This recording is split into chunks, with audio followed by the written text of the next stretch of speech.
Dubai में गैर मुल्कियों की जायदादों का डेटा लीक हो गया। तकरीबन 400 अरब डॉलर्स की जायदादों का इंकशाफ। प्रॉपर्टी लीक्स में दुनिया की कई सियासी शख्सियात, हुकूमती एहलकारों और रिटायर्ड सरकारी अफसरों के नाम शामिल। इस फहरिस्त में पाकिस्तानियों की 11 अरब डॉलर्स की जायदादें भी शामिल हैं। प्रॉपर्टी लीक्स में सदर आसिफ अली जरदारी के 3 बच्चों के नाम शामिल। नवाज शरीफ के बेटे हुसैन नवाज, फरहद शहजादी उर्फ फरह गोगी, PTI रहनुमा शेर अफजल मरवत, साबिक सदर परवेज मुशर्रफ और साबिक वजीर आजम शौकत अजीज़ का नाम भी फहरिस्त में शामिल। सूबाई वजीर शर्जील इनाम मेमन और उनकी family members, senator Faisal Vawda और वजीर दाखिला मोहसिन नकवी की अहलिया का नाम भी जायदाद के मालिकों के नाम में शामिल। 1 दर्जन से ज़्यादा रिटायर्ड सरकारी अफसरान, 1 पुलिस चीफ, 1 सफ़ीर और 1 साइंसदान का नाम भी प्रॉपर्टी लीक्स में शामिल। सिंध के 4 अरकान कौमी असम्बली, बलोचिस्तान और सिंध के 6 से ज़ायद अरकान सूबाई असम्बली के नाम भी प्रॉपर्टी लीक्स में शामिल हैं।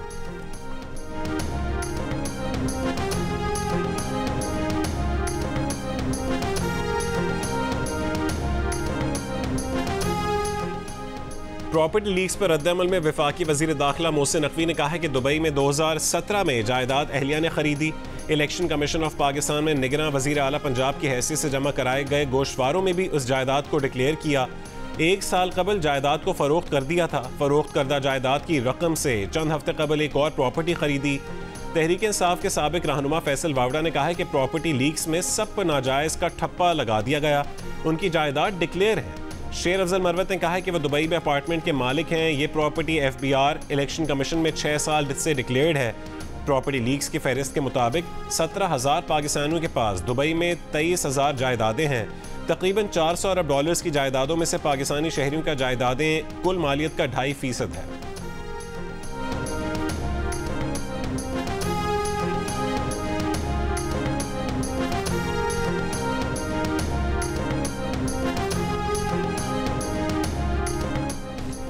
चेयरमैन पीपल्स पार्टी बिलावल भुट्टो जरदारी के तर्जुमान ने कहा है कि बिलावल भुट्टो जरदारी और बीबी आसिफा की तमाम मुल्की और गैर मुल्की असासे इलेक्शन कमीशन और FBR में डिक्लेयर्ड हैं। बेनज़ीर भुट्टो की शहादत के बाद दुबई की इमलाक उनकी औलाद को विरासत में मिली। प्रॉपर्टी लीक्स की खबर में कुछ नया नहीं है, ना ही गैर कानूनी है। बदनीयती पर मबनी किसी भी कार्रवाई को मुतालिका फोरम्स पर चैलेंज किया जाएगा। हमारे असासाजात पहले से ही डिक्लेयर्ड और अवाम के इल्म में है। शर्जील मेमन का कहना है कि जिन जायदादों का तस्करा किया जा रहा है वो पहले ही इलेक्शन कमीशन और मुतालिका टैक्स अथॉरिटीज में डिक्लेयर्ड है।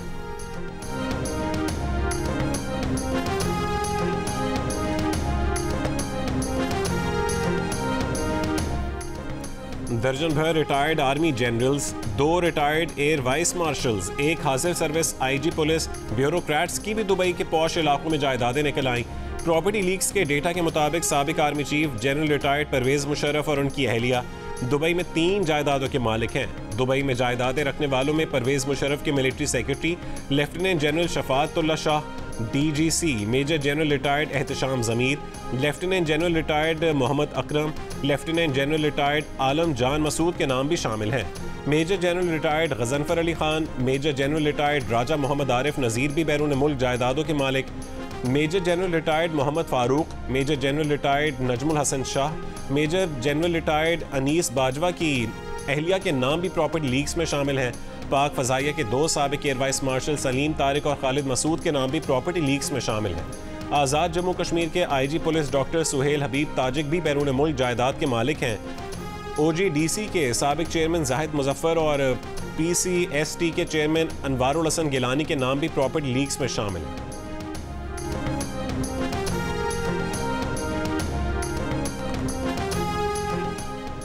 आज़ाद कश्मीर के IG पुलिस डॉक्टर सुहेल हबीब ताजिक दुबई में जायदाद की तस्दीक की है और कहा है कि उन्होंने ये जायदाद 2002 में उस वक्त ख़रीदी थी जब वो अक़वाम मुत्तहिदा में काम कर रहे थे। डॉक्टर सुहेल ताजिक ने बताया कि उनकी तनख्वाह $10,000 थी। उन्होंने रकम UN बैंक से दुबई कानूनी ट्रांजैक्शन से ट्रांसफ़र की और इस जायदाद को अपने असासों में ज़ाहिर कर रखा है, जिसका वो फ़ख्रिया जिक्र भी करते हैं।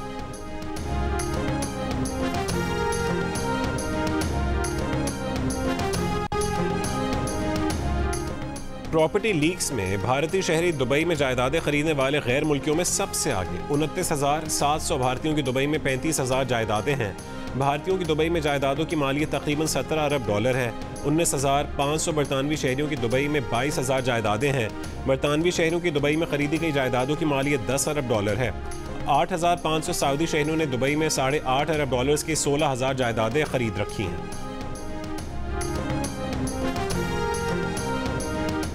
बरतानिया और नॉर्वे में मुत्तहिदा अरब अमारात के सिफारत खानों ने गैर मुल्कियों की जायदाद के डेटा लीक्स पर रद्दअमल देते हुए कहा है कि आलमी मालियाती निज़ाम की सालमियत के तहफ़्फ़ुज़ के लिए UAE अपना किरदार संजीदगी से अदा करता है। आलमी मुजरमों के मसलसल ताक़ुब में UAE बैनुल-अक़वामी शराकतदारों के साथ मिलकर काम करता है। हर किस्म की गैर कानूनी माली सरगर्मियाँ रोकने के लिए UAE बैनुल-अक़वामी शराकतदारों के साथ मिलकर काम करता है। मुत्तहिदा अरब अमारात इन कोशिशों और इक़दामात को आज से कहीं ज़्यादा और तवील मुद्दत तक जारी रखने के लिए पुरअज़्म है।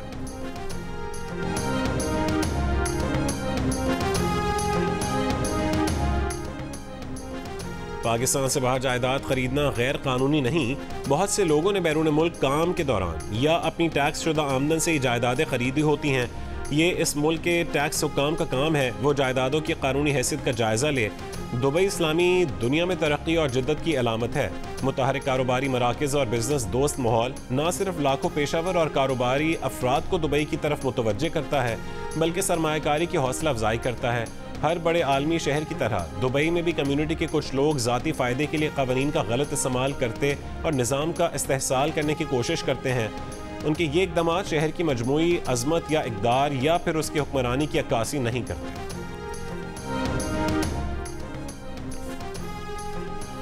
आज़ाद सेनेटर फैसल वावडा ने कहा है कि मखसूस मीडिया ग्रुप्स में फिर कोई प्रोपेगेंडा होने को है। प्रोपेगेंडा के किरदार आलमी ताकतों से जुड़े लीक्स वाले खिलाड़ी हैं।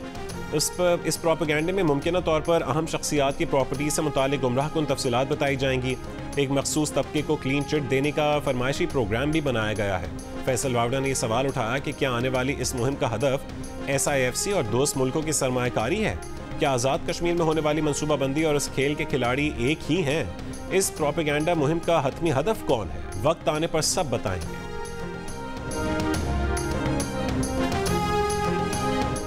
वज़ीर दिफा ख्वाजा आसिफ ने कहा है कि पहले पैनामा लीक्स का क्या हुआ था जो अब प्रॉपर्टी लीक्स का रौला पड़ गया। नवाज शरीफ जिसका पैनामा साथ कोई ताल्लुक नहीं था उसको टारगेट कर लिया गया। अब प्रॉपर्टी लीक्स में क्या नया इंकशाफ हुआ है? मुशर्रफ, शौकत अजीज़, वावडा और बहुत से नाम जो सामने आ रहे हैं वो पहले भी थे और वो इनकारी भी नहीं थे। वारदात क्या हुई है और कोई बताए? ये पुरानी डब्बा फिल्म का चरबा है। ये डब्बा फिल्म पहले भी चली हुई है। वही कहानी, वही किरदार, वही नाम, नई बात क्या है? लगता है कि ये 2 नंबर फिल्म सिर्फ असल वारदातियों से तवज्जो हटाने का मंसूबा है और इसकी फंडिंग भी वही वारदाती कर रहे हैं।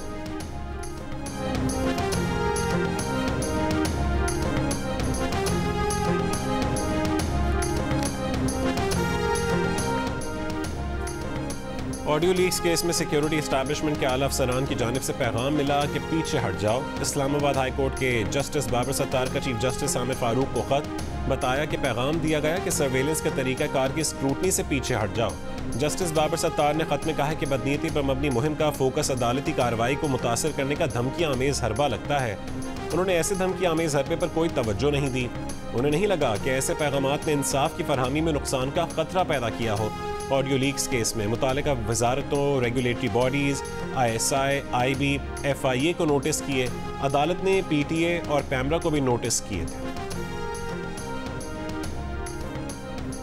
अटॉर्नी जनरल पाकिस्तान मंसूर आवान ने जस्टिस बाबर सत्तार के खत से पैदा शुदा तासुर की नफ़ी कर दी।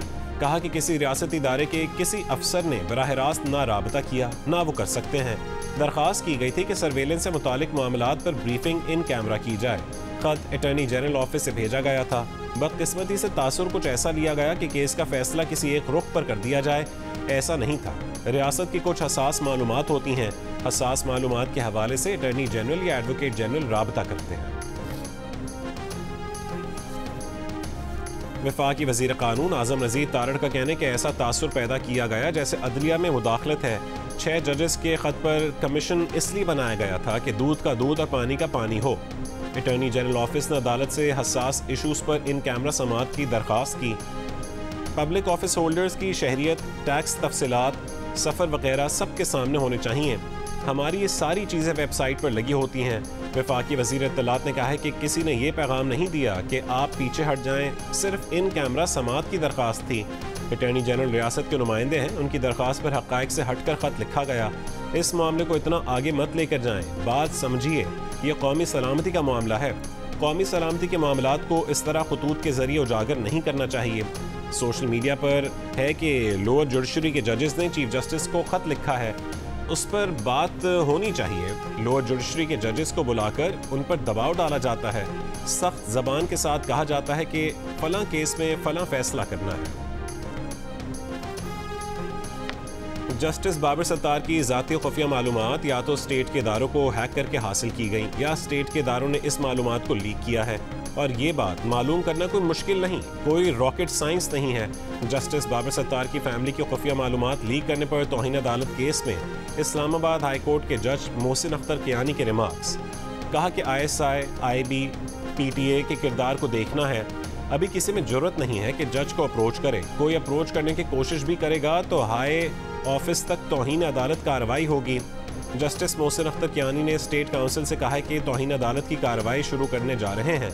जस्टिस मोहसिन अख्तर कियानी ने रिमार्क्स दिए कि एक जज जो केस सुन रहा है उस पर प्रेशर डालने के लिए ये सब किया जा रहा है। खौफनाक बात यह है कि जज और उनकी फैमिली और बच्चों की खुफिया मालूमात पब्लिक कर दी गई। क्या सिर्फ जजेस को ही इस 5th जनरेशन वॉर का शिकार बनना है? अदालत ने attorney general office, FIA, IB, ISI, PEMRA को नोटिस जारी कर दिए। समाअत 16 मई तक मुलतवी कर दी। जस्टिस मोहसिन अख्तर कियानी के खिलाफ सोशल मीडिया पर प्रोपेगेंडा मुहिम पर तौहीन अदालत केस की समाअत। इस्लामाबाद हाई कोर्ट के वकास मलिक एडवोकेट मतियुल्लाह जान, तलत हुसैन और पैमरा को नोटिस जारी कर दिए। अदालत ने सीनियर सहाफ़ी हामिद मीर और सदर PFUJ को अदालत की मुआवनत करने की हिदायत की। अहमद हसन और अहमद बिलाल सूफी एडवोकेट भी अदालती मुआवनीन मुकर्रर। अदालत का पैमरा को नशर होने वाले प्रोग्राम का ट्रांसक्रिप्ट फराहम करने का हुक्म। दौरान समाअत चीफ जस्टिस आमिर फारूक ने कहा कि जस्टिस मोहसिन अख्तर कियानी के खत पर तौहीन अदालत की कार्रवाई शुरू की गई है।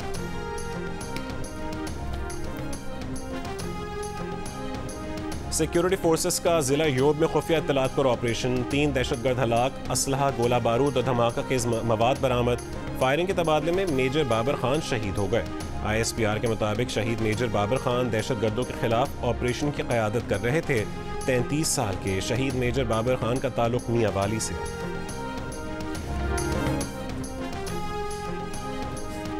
सुप्रीम कोर्ट ने नैब तरमीम केस में जुमेरात 16 मई को बानी PTI को वीडियो लिंक के जरिए पेश करने का हुक्म दे दिया। तहरीरी हुक्म में वफाक और पंजाब हुकूमत को बानी PTI को की वीडियो लिंक के जरिए हाजिर यकीनी बनाने की हिदायत। जस्टिस अतहर मिनल्लाह ने कहा कि यह मामला नैब की पॉलिटिकल इंजीनियरिंग में मुलव्वस होने से मुतालिक है। नैब तरमीम पर वफाक के वकील के मौक़िफ़ के अटॉर्नी जनरल, नैब और पंजाब हुकूमत के वकील ने तायीद की। एडवोकेट जनरल खैबर पख्तूनख्वा ने मौक़िफ़ अख्तियार किया कि वो नैब तरमीम कलअदम करार देने की हिमायत करते हैं। 190 मिलियन पाउंड केस में बानी PTI की दरख्वास्त जमानत पर फैसला महफूज। इस्लामाबाद हाई कोर्ट में दलाइल देते हुए बानी PTI के वकील लतीफ़ खोसा ने कहा कि बरतानिया से रकम मुआहदे के तहत पाकिस्तान आई। वफाकी काबीना ने सिर्फ मुआहदा खुफिया रखने की मंजूरी दी। नैब के गवाह ने तस्लीम किया कि बानी PTI के किसी दस्तावेज पर दस्तखत नहीं, कोई रकम बानी PTI या फिर बुशरा बीबी के अकाउंट में नहीं गई। गवाह ने यह भी माना कि बानी PTI या बुशरा बीबी ने कोई ज़ाती फ़ायदा नहीं लिया। नैब के अपने गवाह के इस बयान के बाद केस में क्या बाकी रह जाता है?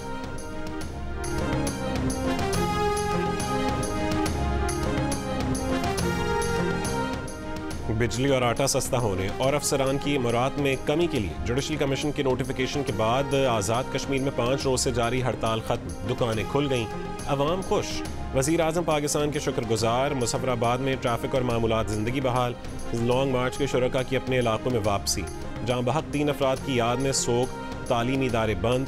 जहाँ बहक नौजवानों की नमाज जनाजा अदा कर दी गई। वज़ीर आज़म शहबाज शरीफ ने काबीना इजलास में गुफ्तगू करते हुए कहा है कि कश्मीर पाकिस्तान की शहरग है, वहाँ अमन व अमान अव्वलीन ज़रूरत है। इज्तमाई कोशिशों से आज़ाद कश्मीर में एहतजाजी तहरीक ख़त्म हो चुकी है। अहम मुलाकातों के लिए चंद रोज़ में खुद मुजफ्फराबाद जाएंगे।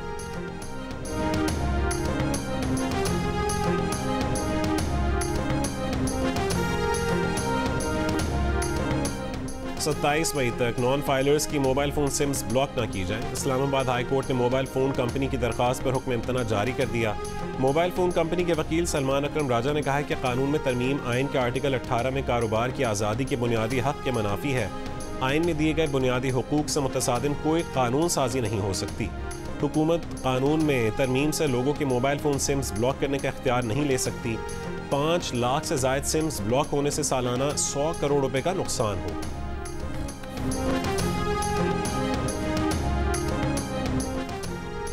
स्ट्रेटेजिक इदारों के सिवा तमाम हुकूमती मिल्कियती इदारों की निजकारी होगी, चाहे वो नफ़ा बख्श हों या फिर खसारे में। वज़ीर आज़म का ऐलान। वफाकी वजारतों को तमाम ज़रूरी कार्रवाई और निजकारी कमीशन से ताउन की हिदायत की। वज़ीर आज़म की ज़ेर सदारत इजलास में वजारत निजकारी और निजकारी कमीशन ने निजकारी प्रोग्राम 2024 से 2029 का रोड मैप पेश किया। वज़ीर आज़म ने कहा कि हुकूमती मिल्कियती इदारों की निजकारी से टैक्स दहिंदगान के पैसे की बचत होगी, सर्विसेज की फरहमी का मयार बेहतर बनाने में मदद मिलेगी। हुकूमत का काम कारोबार करना नहीं, सरमायाकार दोस्त माहौल यकीनी बनाना और सहूलियात फराहम करना है। वज़ीर आज़म की Pakistan international airlines company limited की निजकारी के लिए बिडिंग और अहम मराहिल बराह रास्त नशर करने की हिदायत। कहा कि दीगर इदारों की निजकारी के अमल के मराहिल को भी बराह रास्त नशर किया जाएगा। रहनुमा पीपल्स पार्टी रज़ा रब्बानी ने PIA की निजकारी के हुकूमती फैसले को मुस्तरद कर दिया। कहा कि इदारों की निजकारी का मामला मुश्तरका मफादात काउंसिल में आना चाहिए, वहाँ से मंजूरी के बाद ही फैसला किया जा सकता है। PIA स्ट्रेटेजिक असासा है। रज़ा रब्बानी ने हुकूमती निजकारी पॉलिसी के खिलाफ जल्द एहतजाज शुरू करने का भी ऐलान किया। मालाकंड डिवीजन में टैक्सों के नफाज के खिलाफ ताजरों की अपील पर हड़ताल। स्वात, मालाकंड, बाजोड़, बुनेर, अपर और लोअर चित्राल, शांगला, अपर और लोअर दीर में तजारती मराकज़ और निजी तालीमी इदारे बंद। ताजर बिरादरी का कहना है कि मालाकंड डिवीजन में किसी किस्म का टैक्स कबूल नहीं किया जाएगा। Malakand division tax free zone है। 1 जुलाई से कस्टम एक्ट और फिर इनकम टैक्स के नफाज का कहा जा रहा है। कोयटा में जमींदार एक्शन कमेटी का बिजली की लोड शेडिंग के खिलाफ धरना आज 6ठे रोज भी जारी। मुजाहिरीन का कहना है कि दही फीडर्स पर तवील लोड शेडिंग के बायस ज़राअत तबाह हो गई। दही फीडर्स पर 3 के बजाय 8 घंटे बिजली फराहम की जाए। ज़रूरी ट्यूबवेलों को सोलर पर मुंतकिल करने के लिए इकदाम किए जाएं। चमन में बाब दोस्ती पासपोर्ट ट्रैवलिंग पॉलिसी पर ताजर और मेहनत कशों का एहतजाज। कोयटा चमन शाहरा गड़ंग के मकाम पर 10 रोज से बंद। माल बरदार गाड़ियों की कतारें लग गई। कस्टम हुकाम के मुताबिक बाब दोस्ती से पाक अफगान बॉर्डर ट्रेड मुअत्तल है। 6 महीने से बॉर्डर शाहरा पर ऑल पार्टीज ताजर और मेहनत कशों का धरना भी जारी है। पाकिस्तान के लिए इस बार का डालो फ़नून लतीफ़ा से ताल्लुक़ रखने वाली शख्सियात का मुआशी बहाली के लिए करप्शन की रोकथाम का मुतालबा। अदाकारा हिना ख्वाजा का कहना है कि मीर खलीलुर रहमान फाउंडेशन के तहत ग्रैंड डिबेट से सोच कर नए जाविये सामने आ रहे हैं। अवाम के मुंतखब नुमाइंदों को अपनी मुराद कम करना होगी। मुमताज़ शायर अनवर शऊर का कहना है कि मीर खलीलुर रहमान फाउंडेशन ने मुआशी मुबाहिसे का जो सिलसिला शुरू किया है उसके ज़रिए मईशत की बेहतरी का रास्ता सामने आएगा।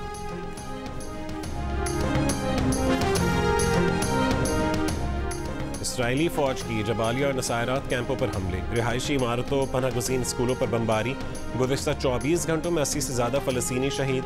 इसराइली टैंकों, बुलडोज़र्स और बख्तरबंद गाड़ियों ने जबालिया कैंप पर बेघर अफराद के मराकज़ का मुहासरा कर लिया।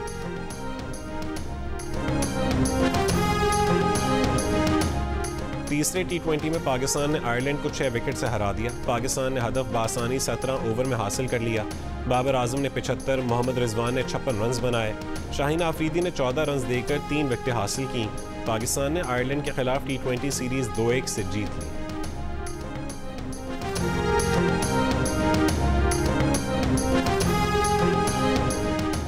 इंग्लैंड ने वर्ल्ड कप से कबल पाकिस्तान के खिलाफ सीरीज के लिए अपने अहम प्लेयर्स IPL से वापस बुलाने का फैसला किया है और खिलाड़ी अपनी अपनी टीमों को छोड़कर वतन रवाना होना शुरू हो गए हैं, जिस पर इंडियन टीम के साबिक कप्तान सुनील गावस्कर सीख-पा हो गए। गावस्कर ने IPL छोड़ने वाले इंग्लिश क्रिकेटर्स के खिलाफ कार्रवाई का मुतालबा कर दिया।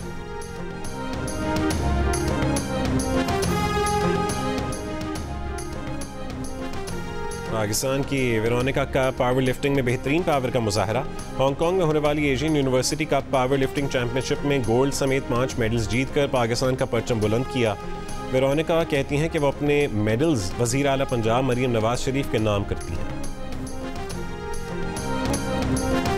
और भारतीय अदाकारा सोनाली बेंद्रे और साबिक पाकिस्तानी क्रिकेटर शुएब अख्तर का नाम एक बार फिर भारतीय सोशल मीडिया पर गर्दिश करने लगा।